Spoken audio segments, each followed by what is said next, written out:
Hello friends. अक्सर आपने देखा होगा कि आप किसी भी शेयर में एंटर करते हो, जैसे ही आप एंटर करते हो उसका तो शेयर नीचे गिरना शुरू हो जाता है। जबकि इससे पहले वो नहीं गिर रहा होता, इससे पहले वो बढ़ रहा होता है, न्यूज में भी आ रहा होता है, हर किसी को उसके बारे में पता होता है, हर कोई लग रहा होता है कि ये शेयर अब कभी रुकेगा ही नहीं, अब यहाँ से सिर्फ प्रॉफिट ही देगा, लॉस तो देगा ही नहीं। बट एज सुन एज आप उसमें जाते हो, उसके बाद वो नीचे आने लगता है। तो ऐसा क्यों होता है? क्या मार्केट आपका वेट कर रहा था या मेरा वेट कर रहा था नीचे आने का?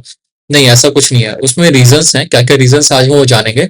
टोटल कुल मिला के 8 रीजंस हैं जिसको हम अच्छे से समझेंगे कि क्यों ऐसा होता है, ताकि आप उसको अपने ट्रेडिंग में ऐड करो और ताकि नेक्स्ट टाइम अगर आप जब भी स्टॉक में एंटर करो तो उन चीजों को इग्नोर करना सीखो, या उन चीजों को आपको पता रहे कि हाँ ये सिचुएशन आ रही है, इसकी वजह से अब ऐसा हो सकता है।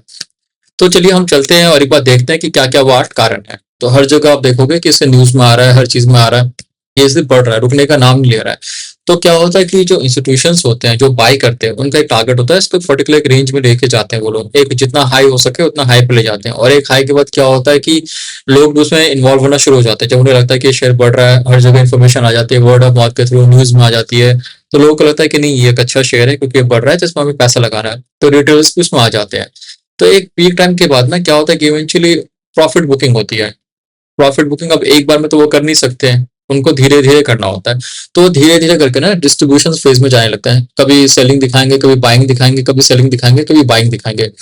तो मोस्टली जो नॉर्मल लोग होते हैं वो इस फेज में एंटर करते हैं।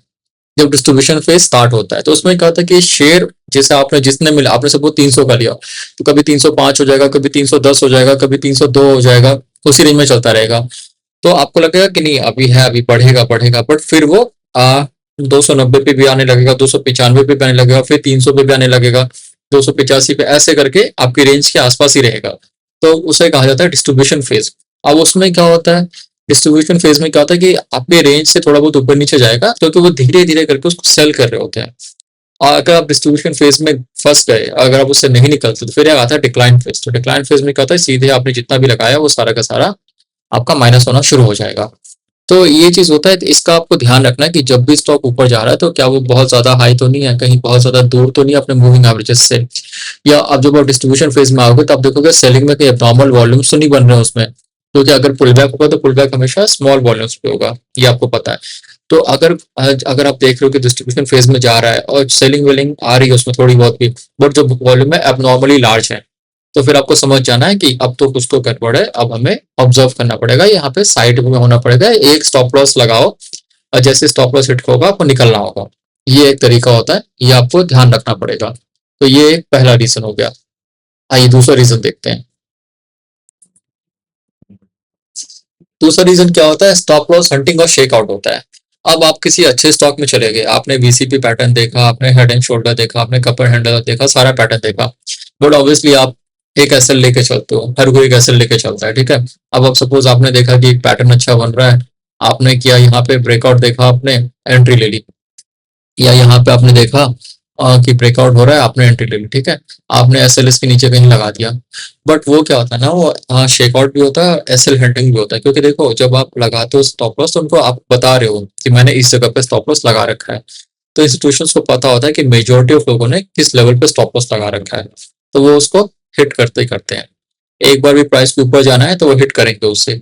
ये एक उनका एक तरीका होता है। दूसरा तरीका होता है शेकआउट करने का। शेकआउट मतलब क्या होता है कि जो रिटेलर्स होते हैं जिन्होंने अपना पैसा लगा रखा है, उनको डरा देते हैं वो लोग, प्राइस को नीचे ले जाते हैं।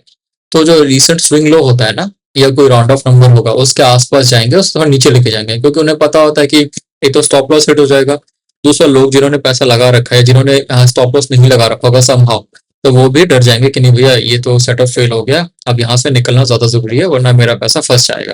तो ये हो जाता है।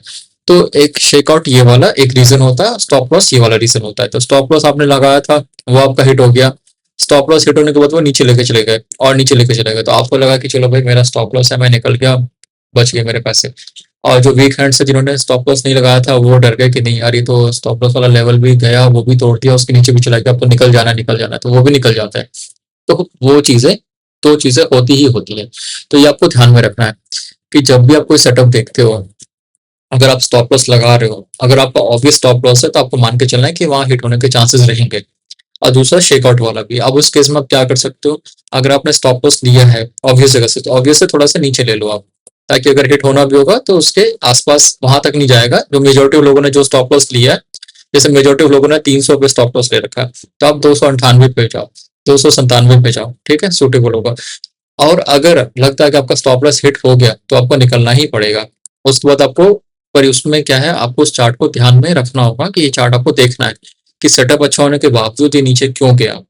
क्योंकि आपको कंफर्मेशन कब मिलेगी, कंफर्मेशन तब मिलेगी जब आपको मालूम पड़ेगा कि प्राइस ऊपर आई है, तो ही आपको समझ आएगा कि स्टॉप लॉस हिट हुआ है मेरा, हंट किया है इन्होंने या शेक आउट किया है। तो इसलिए आपको वो चीज का ध्यान रखना पड़ेगा।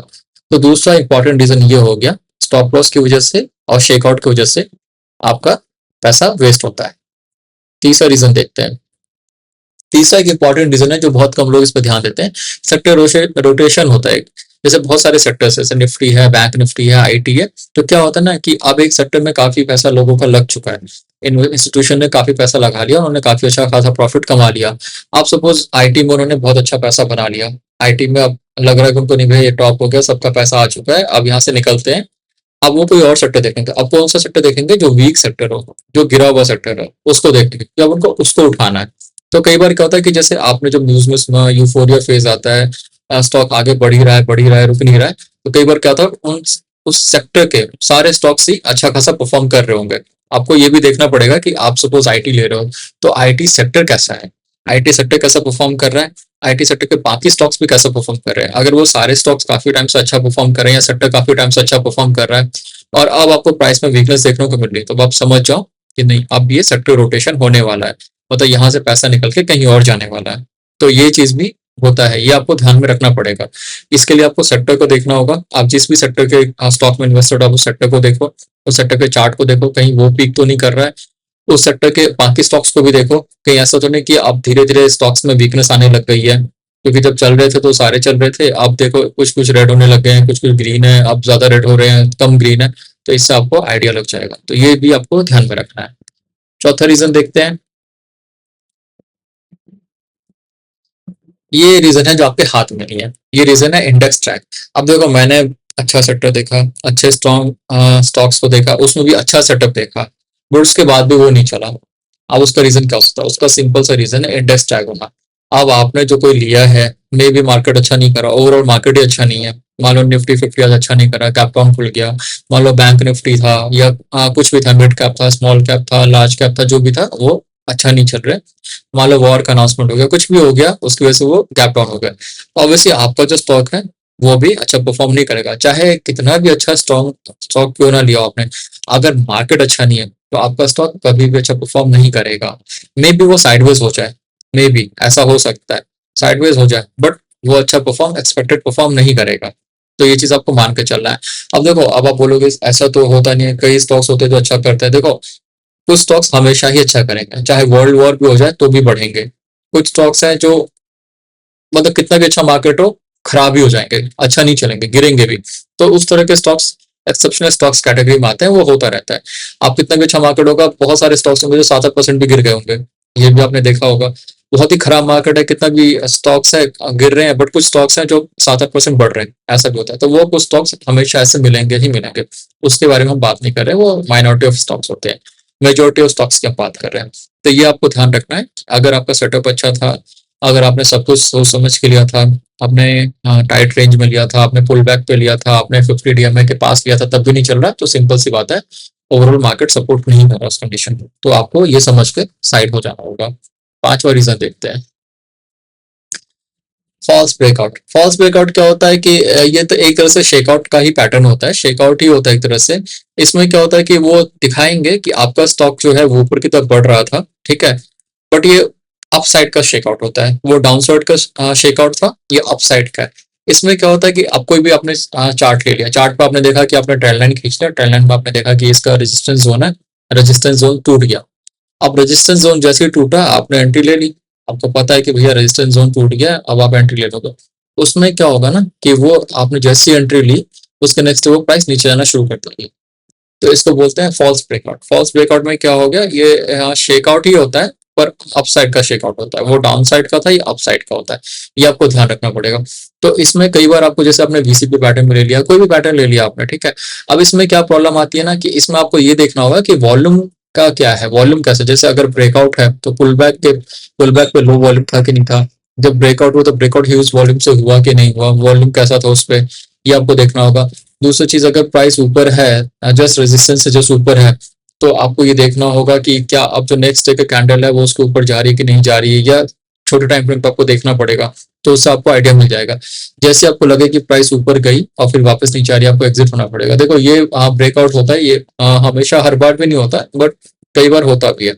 तो इसमें आप कुछ नहीं कर सकते। एक तरीका बस यही है इसमें कि या तो आप रिटेस्ट का वेट करो, जैसे ब्रेकआउट हो गया, ब्रेकआउट के बाद आप वेट करो कि रिटेस्ट हो रहा है कि नहीं हो रहा है प्राइस, रिटेस्ट पे लो आप। कई लोग होते हैं जो रिटेस्ट ट्रेडर होते हैं, वो रिटेस्ट पे ही लेते हैं, ऐसे नहीं लेते हैं, मूव जारी जाने देते हैं, उसको कोई फर्क नहीं पड़ता उनको, क्योंकि उन्हें पता है कि उसमें ब्रेकआउट वगैरह फॉल्स भी होते हैं, शेकआउट भी होता है, और रिटेस्ट के बाद वो बेस का ज्यादा रेलिवेंस हो जाता है, स्ट्रॉन्ग बेस कंसिडर होता है वो, तो वो लेते हैं।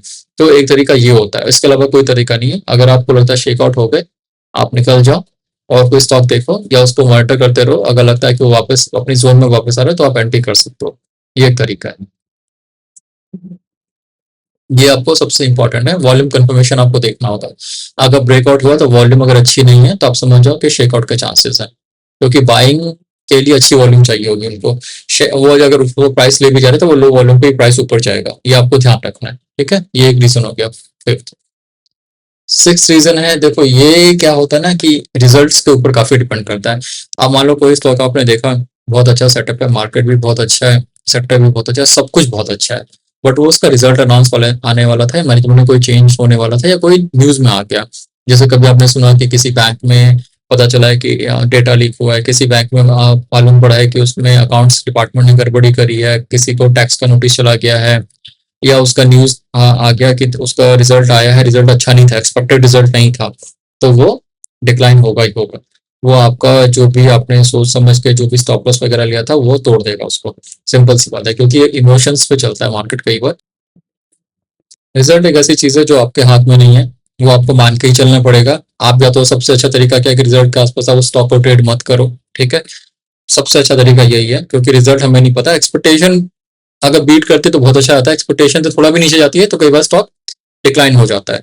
तो वो एक प्रॉब्लम वाली बात है, कितना भी अच्छा सेटअप हो, रिजल्ट उसका अच्छा नहीं आया, वो नीचे जाएगी ही जाएगी, मोस्टली गैप डाउन ही हो जाती है अगर रिजल्ट अच्छा नहीं आता। तो आप कुछ नहीं कर सकता, आपका स्टॉप लॉस हिट होगा ही होगा। तो वो चीज आपको मान के चलना है। ठीक है, ये रूल आपको मानना ही पड़ेगा। सेवंथ रूल है कि आपने लेट लिया है। देखो ये कॉमन सी बात है, आपने काफी लेट लिया, उसके स्टेजेस होते हैं। स्टेज टू में अगर आप स्टॉक्स बाय करते हो, तो सबसे अच्छा स्टेज टू में ही आपको गेन मिलता है। बस स्टेज टू में भी बहुत सारे लेट स्टेजेस होते हैं। अगर आप लेट स्टेज में बाय करो, तो ऑब्वियसली वो एक्सटेंडेड स्टॉक ले रहे हो आप। तो एक्सटेंडेड आपको देखना पड़ेगा कि जो स्टॉक में आप एंट्री कर रहे हो वो एक्सटेंडेड तो है नहीं। जैसे उसने ब्रेकआउट दिया था, जो लास्ट ब्रेकआउट दिया था उसने, उस ब्रेकआउट से कितनी दूर है, आपने 50 DMA के मूविंग एवरेज से कितनी दूर है, मान लो 15% दूर है, 20% दूर है, कितनी दूर है, या 200 DMA के पास थी तो उससे कितनी दूर है, ये आपको ध्यान में रखना पड़ेगा। एक्सटेंडेड स्टॉक लोगे तो ऑब्वियसली वो पुल बैक करेगा ही करेगा, उनका नेचर होता है। तो कोई भी स्टॉक है, अगर मान लो कि 25 से 30% दूर है अपने बेस से, तो ऑब्वियसली उसका एक आप मान सकते हो कि वो पुल बैक के फेस में आएगा, और तब आपने अगर आपने लेट एंट्री की है तो वो आपका स्टॉप लॉस हिट करेगा ही करेगा। तो ये चीज का आपको ध्यान रखना है। तो एक्सटेंडेड स्टॉक से बच के रहना है आपको। एक ये होता है लॉस एवर्जन, ये एक साइकोलॉजिकल ट्रैप होता है, जिसमें ये होता है कि ये आपके लिए होता है, ये स्टॉक के बारे में नहीं होता है। इसमें क्या होता है ना कि जैसे आपको लॉस हो गया, तो आपको लगता है कि नहीं भैया मेरा लॉस हो गया, मेरा मतलब इतना नहीं था, मैं इतना कैसे फील करूं, मतलब मैंने जैसी एंट्री लॉस होना शुरू हो गया। बट कई बार क्या होता है ना कि देखो स्टॉक मान लो पिछले कुछ टाइम से 5-10% बढ़ रहा था, तो ऑब्वियसली वो कभी ना कभी पुल बैक तो लेगा। अब बाई चांस आपने एंट्री ली, वो पुल बैक मोड में आ गया, तो पुल बैक का मतलब ये नहीं होता कि वो स्टॉक अब डिक्लाइन ही करेगा। पुल बैक का मतलब होता है कि वो एक रेस्ट ले रहा है, एक पॉज ले रहा है, उसके बाद दोबारा अपनी जर्नी कंटिन्यू करेगा। तो कई बार क्या होता है ना कि जब तक वो 2-3% का पुल बैक ले रहा था, आपको फर्क नहीं पड़ता था, क्योंकि वो आपका तो पैसा उसमें इन्वॉल्व था ही नहीं। बट जैसे जैसे आपने एंट्री ली, उसका पुल बैक फेज आया, 1-2% नीचे आया, आपको लगने लगा कि नहीं भाई मेरा मेरा पैसा फंस रहा है, मेरा पैसा मेरा 2% नीचे होगा, माइनस होगा, तो आप उसमें पैनिक करने लगते हो। आप पैनिक करके उसमें एग्जिट करने का भी प्लान कर लेते हो, या परेशान रहते हो, आपकी नींद खराब हो जाती है, आप पूरे दिन उसी के बारे में सोचते रहते हो कि क्या हुआ मेरे साथ, ऐसा क्या हुआ, मेरी ऐसी किस्मत क्यों है, ये सोचने लगते हो। तो ये आपको ध्यान रखना होगा कि कई बार अगर आप एक्सटेंडेड स्टॉक्स ले रहे हो, या कई बार स्टॉक देख लो जो आप रैली कर रही थी, जिसका पुल बैक इनिशियली नहीं हुआ, तो वो पुल बैक लेगी ही लेगी। तो उसके लिए आपको तैयार होना होगा। ये इसका एक तरीका ये कि या तो आप पुल बैक का वेट करो, आप स्टॉक देख रहे हो बढ़ रहा है, बढ़ने दो, छोड़ दो, उसको मॉनिटर करते रहो, पुल बैक तो लेगा ही लेगा। जैसे ही पुल बैक लेगा आप उसमें एंट्री फिर प्लान कर सकते हो। दूसरा तरीका ये है कि आप अगर लेट स्टेजेस में ले रहे हो तो आप मत लो, वेट करो। सबसे अच्छा तरीका यही है कि अगर आप लंबा स्टॉक्स को लोगे जो बढ़ रहा था ऑलरेडी, जैसे 10-15%, 5-10% का मूव दे दिया, वो पुल बैक करेगा ही। तो आपको पुल बैक पे देखना होगा कि क्या वो उसको तोड़ तो नहीं रहा, पुल बैक का जो रेंज है। सपोज ऐसे स्टॉक आगे बढ़ा, फिर ऐसे ऐसे ऐसे आया, तो क्या वो उसको तोड़ तो नहीं रहा है पुल बैक का। अगर वो तोड़ नहीं रहा, लो वॉल्यूम पे पुल बैक हो रहा है, तो आप बने रहो उसमें। अगर वो एबनॉर्मल वैल्यू आपको वॉल्यूम्स दिख रहे हैं पुल बैक पे, तो फिर आप एग्जिट कर सकते हो। ये चीजें हैं, ये आपको ध्यान रखनी होंगी। तो कुल मिला के ये 8 चीजें हैं, इन 8 चीजों का आपका ध्यान रखना पड़ेगा। चैनल को लाइक एंड सब्सक्राइब कर लीजिए, और कोई क्वेरी है, कोई क्वेश्चन है, तो प्लीज मुझे बता देना, मैं उसका आंसर कर दूंगा। तब तक के लिए bye bye. Okay then, see you in the next video.